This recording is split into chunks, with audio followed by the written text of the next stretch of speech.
Oi pessoal, tudo bem? Hoje eu vou contar para vocês como foi a repercussão da primeira vitória de Ayrton Senna na Fórmula 1. A primeira coisa que eu queria tratar com vocês era sobre aquele assunto a respeito do spare car, do carro reserva. Parece que eu resolvi o problema. A questão é que o Patrick Camus estava enganado no review da GPI. O Ayrton, segundo Alan Henry, ele utilizou o carro reserva sim na sexta-feira, ou seja, a informação do Fred está em choque aí com a do Alan Henry.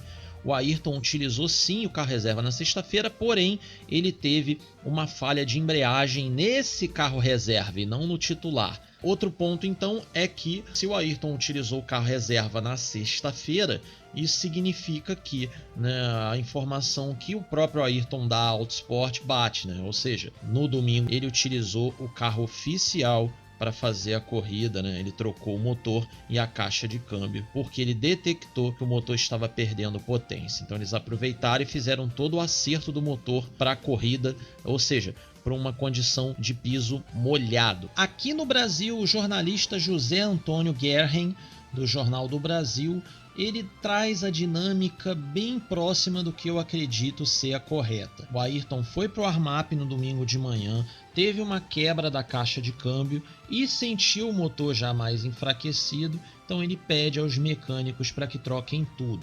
E aí o Guerrin diz que enquanto o Ayrton dava autógrafos, fazia reuniões com engenheiros e mecânicos, um outro carro foi construído. Ele quer dizer que trocaram o motor, a caixa, enfim, o carro ficou pronto. E aí é aquilo, juntando o trabalho do Alan Henry com o trabalho do Nigel Heubuck, a entrevista do Ayrton e as fotografias, meio que dá para montar aí esse quebra-cabeças. Eu já estou me sentindo mais satisfeito, entendem? Só para resumir então, o Ayrton usa o carro reserva na sexta, o carro quebra, ele perde a sessão da manhã e aí ele faz o qualifying à tarde com o carro titular, vira o melhor tempo. No sábado ele usa o carro titular também no treino prático. À tarde ele usa o carro titular também no Qualifying 2, vira o melhor tempo mais uma vez. E aí no domingo de manhã ele não corre no warm-up, troca motor e caixa e vai para a corrida com o carro titular. Essa foi a dinâmica dos acontecimentos quanto ao uso do carro reserva durante o GP do Estoril de 1985. Outra curiosidade interessante aí sobre essa prova é que o Alan Henry, ele meio que confessa que muita gente no paddock estava achando durante a corrida, durante o início da corrida, para ser mais preciso para vocês, que a Lotus estava praticando uma tática de detain ou retain. Já toquei nesse assunto com vocês, porém eu nunca expliquei esse assunto, ok? Essa tática existe, ela é muito velha já na Fórmula 1, ok? Vocês têm que tomar muito cuidado. Muitas das vezes numa prova, quando a gente vê um piloto de um time colocando 20, 30, 40 segundos no outro piloto do time, pode estar acontecendo uma tática de retain e a gente não está vendo isso, ok? O que é a tática de retrain? Quando você tem dois carros, você pega esse segundo carro que está atrás e faz ele andar num ritmo mais lento, segurando todo mundo que está atrás para que o da frente vá embora, ok? Dando um exemplo para vocês, o Senna e o Berger naquele GP do Japão. Ele era o elemento do retrain, ele segurava o Nigel Mansell tinha que ganhar a corrida, então ele segurava o Nigel Mansell e o Berger ia embora para o Mansell se desesperar e errar. E foi exatamente o que aconteceu. Ou seja, ele ia gerando no Mansell a urgência da ultrapassagem. Porém, muitas das vezes essa tática de retrain não é para isso, ok? Ela tem o objetivo de permitir, por exemplo, ao piloto da frente uma tática de mais paradas, ou seja, diminui o ritmo da prova, qualquer coisa desse tipo. Porém, é muito importante deixar claro nesse review do Alan Henry que eles achavam que era uma tática de retrain. Porém, o Ayrton começou a abrir tanta vantagem que eles viram que não era. Era o piloto que estava realmente dominante no autódromo, Ele estava num ritmo muito mais forte do que o de todo mundo. Na Autosport, a manchete foi: Ayrton caminha sobre as águas. Esse foi o título do Racing Review de Nigel Heubuck sobre a vitória de Ayrton Senna. Bom, e na GPI o título do review do Patrick Campos foi Senna navega para a vitória. Uma pena aí, né? Fica a curiosidade que a GPI errou aí da matriz da matéria, né? Infelizmente eles colocaram aí a fonte em preto numa foto onde há muito preto na foto, é muito difícil de fazer a leitura, né? Houve um erro gráfico aí da revista, infelizmente, né? Numa matéria importantíssima, numa matéria histórica, eles cometeram um erro gráfico. No Globo, o Senna foi capa do caderno de esportes com a manchete Senna espetacular. Em sua primeira vitória na Fórmula 1, o piloto brasileiro dá um show debaixo de muita chuva. A matéria dá conta, né, de toda a vantagem que o Ayrton abriu sobre os outros pilotos durante a corrida, das dificuldades de Nelson Piquet durante a prova, né, pelo problema dos pneus, e do fato do Ayrton ter sido multado, né, pela comemoração no final da prova, onde ele diminui a velocidade e solta o cinto com o carro em movimento. Isso fez com que o Nigel Mansell, né, tivesse que sair da pista para evitar uma batida ou, né, caso ele tomasse o lado direito, enfim, ele podia acabar atropelando o pessoal da Lotus. Conclusão da história, né, o Mansell acabou tomando, na minha opinião, a decisão mais acertada aí de sair da pista. Teve um car control incrível, conseguiu voltar em segurança, mas podia ter acontecido um acidente muito sério, porque, né, se ele bate na traseira do Ayrton, o Ayrton roda e bate no guardrail, ele estava sem cinto nesse momento, ok? Então poderia ter acontecido um acidente bem sério. O Ayrton foi multado em $1000, ok? Sobre esse episódio aí. Aqui, né, o Globo diminui dizendo que, né, isso aí não era nada perto da importância da vitória, e realmente não era, ok? Mas enfim, era mais um, né, por favor não faça isso de novo. Era mais ou menos o que a FIA aí pediu a Ayrton, Lotus, enfim, e aí criaram regras, né, sobre esse tipo de comemoração na chegada das provas. Outro fato aí que repercutiu bastante sobre a vitória do Ayrton foi, claro, a opinião de Emerson Fittipaldi sobre o acontecimento. O Emerson assistiu a corrida no Shopping Morumbi, numa televisão minúscula, segundo o jornal O Globo, porque ele estava fazendo uma promoção para a montadora Fiat, né? Então, enquanto ele gravava chamadas e tal, ele passava para assistir a prova. Ele chegou, inclusive, no shopping, ele já tinha perdido a largada. Ele chega no shopping no exato momento em que o Nelson abandonava a prova por handling, conforme eu já tinha dito a vocês. Ele passou mais ou menos 1 hora gravando chamadas e voltou para assistir o final da prova. E segundo o Globo, ele batia palmas, sorria muito, estava extremamente feliz e confiante com a vitória do Ayrton. Inclusive, durante esse início, assim que ele chegou no shopping, ele já dizia que na chuva não tinha para ninguém, dificilmente o Ayrton iria perder a prova. E ele dá detalhes mais técnicos, né, como o fato de na chuva você tá na frente, é uma enorme vantagem, você não tem spray.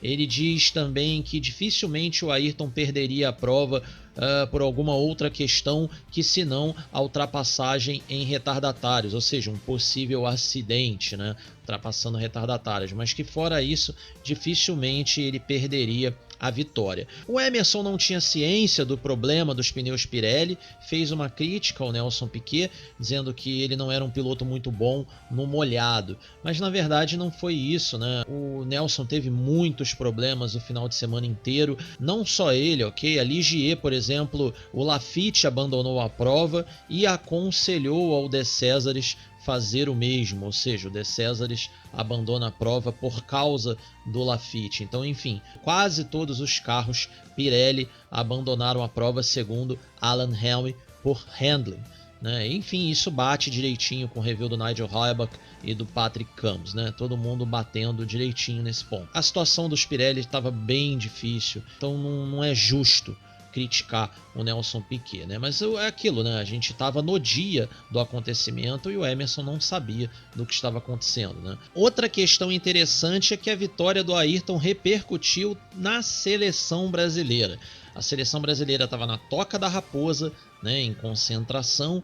Os jogadores tomaram o café da manhã e foram para a recepção assistir a prova, né? E quando o Galvão anuncia a vantagem do Ayrton perante o segundo colocado de mais de 1 minuto, o Branco super confiante com mensagens de vai lá garoto, o Moser também super confiante, enfim, o Mário Sérgio chegando a citar que isso nunca aconteceu na Fórmula 1. É claro que aconteceu, né? As vantagens superando 1 minuto aconteciam sim, porém eram mais, vamos dizer assim, normais em outros tempos do esporte, né? Outro fato aí interessante, né, sobre essa vitória do Ayrton é que o Ayrton vence a prova no dia da morte do Tancredo Neves. O Brasil estava há dias, vamos dizer assim, preocupadíssimo pela condição de saúde do Tancredo Neves e ansioso por informações, né? E no domingo chegou a notícia da morte do Tancredo Neves. O Ayrton vence a prova. Conclusão da história toda: o Sarney, presidente da República, pede ao Itamaraty para que localizasse o Ayrton e ele faz uma ligação, ou seja, ele não manda telegrama ou qualquer coisa do tipo mais formal, vamos dizer assim. Ele quebra meio que o protocolo e faz uma ligação diretamente para o piloto em Lisboa, ok? E enfim, dá os parabéns ao Ayrton e de quão importante foi para o país a sua vitória, né? Quanto ele fez a população feliz durante aquelas 2 horas. Outra curiosidade aí sobre essa prova, vocês sabem que essa corrida acabou pelo tempo, né? Deu as 2 horas de prova, porém, segundo o jornal O Globo, faltando 25 voltas para o final da prova, o Ayrton pediu à direção de prova para que a prova fosse interrompida devido, né, às condições de segurança. Porém, ele não foi atendido, né? Então, enfim, né? Aí volta aquela história de Mônaco, 1984, quando a prova foi interrompida, ok? Quando foi para o Ayrton, a prova não foi interrompida, mas enfim, né? Ele pediu a interrupção da prova, não foi atendido, ele seguiu até as 2 horas. Ayrton, que teve problemas físicos durante essa prova. Ele relata no Jornal do Brasil que sofreu de tremores porque a água entrava dentro do macacão, ok? Ele estava sofrendo com frio. Outra questão que ele relata também é que teve muitas cãibras na perna direita e que só ficou à vontade de fato quando pôde sair do carro e finalmente pisar no chão, né, que ele estava sofrendo bastante. Sobre essa questão da interrupção da prova, 25 voltas do final, a coisa não foi tão bonitinha assim como diz o jornal O Globo. Segundo Ernesto Rodrigues, o Ayrton chega nos rádios para o Peter Warr e diz o seguinte, abre aspas, parem logo com essa P pontinho pontinho, eu não vou falar aqui no meu canal porque eu não quero capotar o meu vídeo, mas enfim. O Peter Warr imediatamente vai à luta, né, com os comissários para tentar, né, enfim, arguir de alguma forma para tentar interromper a corrida, mas ele não conseguiu. Ayrton, que teve um incidente nessa prova, ok? Ele saiu da pista, conseguiu voltar, inclusive, e segundo Alan Helm, o Ayrton foi muito realista no seu diagnóstico, né, quanto a esse evento. Ele diz que foi pura sorte ter conseguido voltar e continuar na prova, ok? Lembrando a vocês que o Hélio De Angelis, numa dessas escapadas, furou um pneu, foi perdendo pressão nesse pneu, né, até o final. Isso dificultou bastante a corrida dele. O Ayrton deu sorte, nada aconteceu com ele, ele simplesmente seguiu no ritmo dele durante a prova. Outra questão interessante é que isso repercutiu bastante dentro da Lotus.